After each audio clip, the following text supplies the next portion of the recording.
Hey guys, this is Hell Hades. This is another Raid Shadow Legends video. What we're doing today, we've actually got a big 10 times event coming up. It's actually going to coincide with a summon rush which has just been popped in the game. So 24 hours when I'm recording. So basically on the next day, on the refresh, you're going to see a summon rush. When that goes live, there's going to be a times 10 event. Slightly different one to what we've seen before. I'll give you my thoughts on it. It's not Bannerlords, it's Sacred Order. So this is going to be a Sacred Order focused times 10 event. It's not just one champion, it's not two champions. There's going to be 8 champions in the mix. And we all know that Sacred Order is a very, very good clan. Or good faction, sorry. So what champions are we going to get then? I reckon I'm going to start worst to best. So if you pull any of your shards, ancients or sacreds, you will get 10 times more chance of pulling one of these epics or one of these legendaries if you pull an epic or a legendary. That doesn't mean there's a times 10 chance of pulling an epic. It doesn't mean there's a times 10 chance of pulling a legendary. It just means if you pull that epic, if you pull that legendary, let's just have a quick look at the chances of doing that. So these chances aren't going to change. So you've got an 8% chance of pulling an epic and a 0.5% chance of pulling a legendary if you do either ancients or voids. 94% chance of an epic on a sacred and a 6% chance at a legendary. Those chances are not going to change, guys. But if you do pull one, then you have 10 times more chance of pulling one of these champions. So worst to best then, we have got in the mix a lady, a chica, Frostbringer. Frostbringer's got a really cool base speed. I feel like every time I look at this champion, I think she should be good. A kit feels like it should be good, but I just can't get it to be good. Like I tried for a while, I can't get it to be good. She's got this lovely speed increase. She brings a crease attack as well. She has got a decreased defense if the target's got a heal reduction. She has to apply a heal reduction. If she does, she can then apply decreased defense after it. She actually is good on Fire Knights. Got 2 hitter here, 3 hitter here, and she can speed your team up and increase your team's attack. Pretty decent for level of books. I'd say 11. It's kind of like mid-range. If you're lucky, you might just get your book here and leave it at that. She does bring a increase ally defense by 33%, which is high. So all of those things feel pretty good. But I've got one. I used to use one. I mean, she hits like a wet noodle. She literally hits like a wet noodle, slapping you around the face, doesn't do any damage. But I guess some of her kit's decent. So if you pull her, she's not bad. If you're mid-game, you haven't got many epics, she's actually good for you. But, you know, she's kind of trumped by Apothecary in speed. There's not that many people that do heal reduction, so she's quite good for Fire Knights. But, you know, the kind of requirement for heal reduction to be on to land a decreased defense. And then it's a random hit, so, you know, what if you hit the guy that's not got the heal reduction on? I don't know. It just feels like random. Yeah, average champion. I've never found her to be good.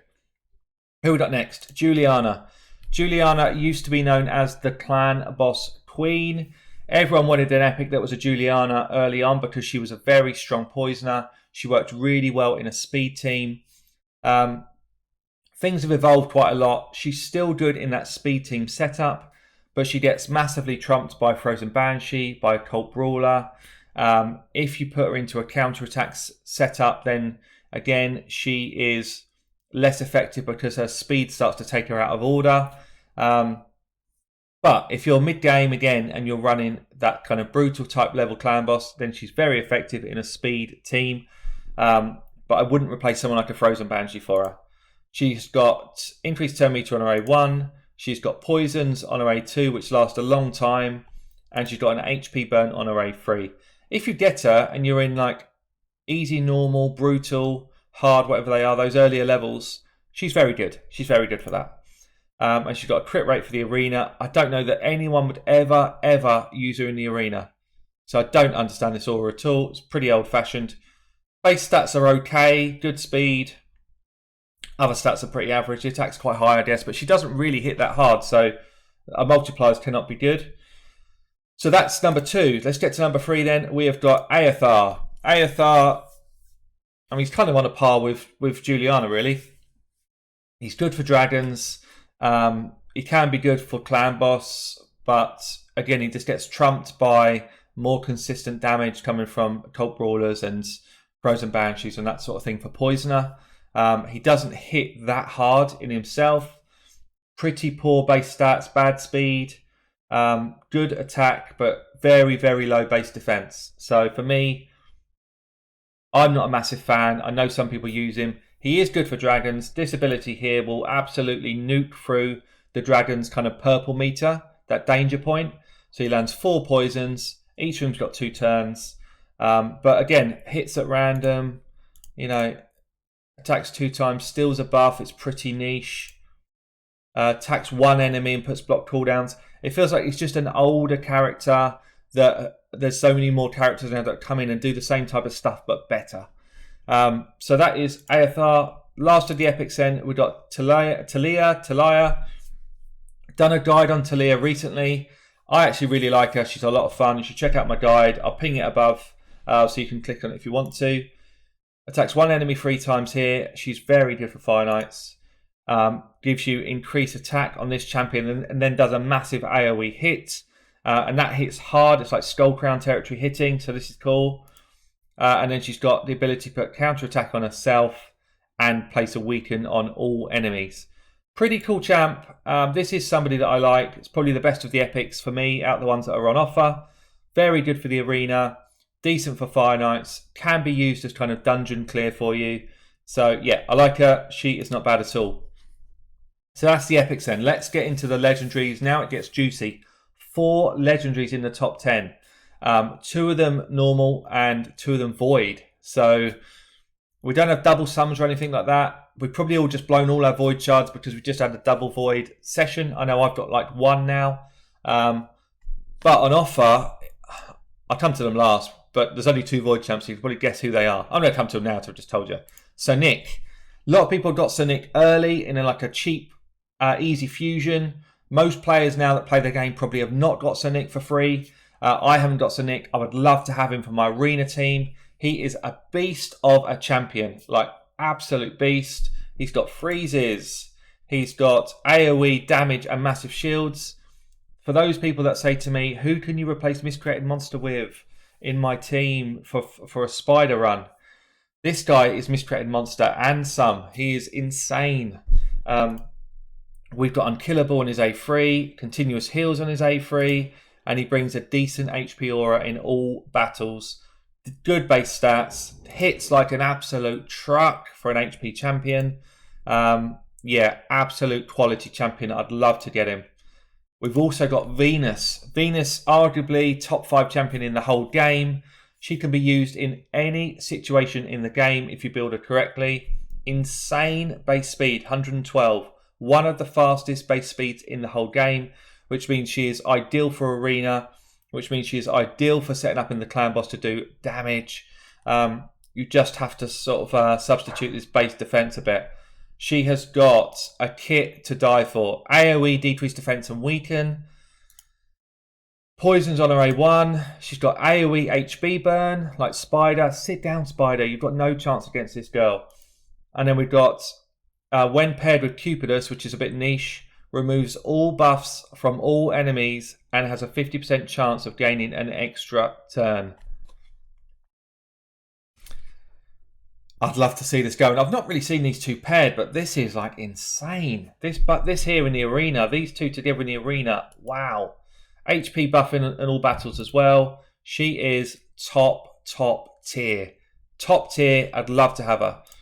So that's Venus. We've then got ourselves the Tower. I don't have a Tower. Again, very cool champion. The legendaries in this set are insanely good. Attacks 1 enemy, chance to remove a buff, but he hits hard on this A1. Attacks 1 enemy, puts block cooldowns debuff, and a block buff debuff for 2 turns. Very, very cool ability. It's a shame it only attacks 1 person. Again, it feels a little bit old-fashioned, but it's pretty cool. And then this is what he's known for though. If booked up, and it's only a couple of books, 4 books. It's quite cheap on books compared to most. I know they're still expensive for a legendary, but quite cheap compared to most. Block damage on all allies for 2 turns. How can you compete with that? If you get this off, you've got 2 full turns to do all your damage before anyone's coming back at you with anything. It's insane. Great ability. He's got good base stats. He's an HP based champion. He also boosts HP in all battles. Good base stats across the board. Good speed. Again, very worthwhile legendary. And then last but not least, Marta is in the mix, guys. Counter-attack champion. Who needs one? Everybody needs one. Counter-attack champion. Insane one at that. I've got one on my account and she is amazing at this game. Decreased defense on an A1 hits one enemy. AoE counter-attack and increased defense at the same time. And AoE decrease attack and provoke. She also brings defense aura in all battles. Pretty good. Bad base speed actually. Bad base speed, but very insane base defense. Very good base HP. You can keep her alive. She's a beast. So what do I recommend then? This is a really tough one again, guys. They've put out a very compelling reason to pull shards, even though I know it goes against everybody's nature to pull shards in these times. Like, I really want a Venus. I really want a Sir Nick. So if I've got any void shards, I'm probably going to pull them. I know that I shouldn't pull them, but I probably will. I don't have a Marta, so I'm not going to pull any of them. Sorry, I've got a Marta, so I'm not going to pull my Ancients, and I'm not going to pull my Sacreds. But if I didn't have a Marta, 100% I would pull those shards. If I don't have a counter-attack champion, 100% I would pull my shards. So they're pretty sneaky. They're doing it in a way which is forcing us to make hard decisions. And I guess do what your gut feels, guys, but it's pretty tough. I guess let's also see what rewards we're going to get from the Summon Rush, because I want that. You know, if this Summon Rush is going to give us some pretty juicy rewards and we might get a chance at these great champions, it's a bit more compelling again. Let me know what you think in a comment below, guys. I've been Hell Hades. I'll catch you in a video soon.